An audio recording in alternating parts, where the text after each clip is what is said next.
आणि संध्याकाळी आला का बांधा उभा काय गवत आहे.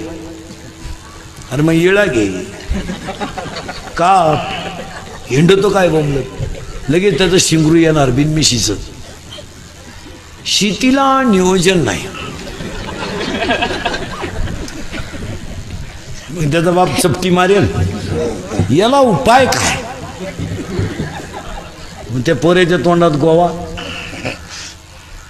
विकल्याशिवाय पर्याय नाही. आणि मग त्याची आईचा सल्ला मीटिंगवरून आली. हे पप्प्या म्हणतो ते खरं आहे काय आपल्याकडे माणसं नाही आणि परवडतही नाही आणि आपल्या घरात कोणी करायलाही नाही. पप्प्या म्हणतोय तसंच करा ठोकून टाका आणि पप्प्याला काळी पिवळी घेऊन द्या. शिटवाईन म्हणजे पप्प्या इकली 10 गुंठे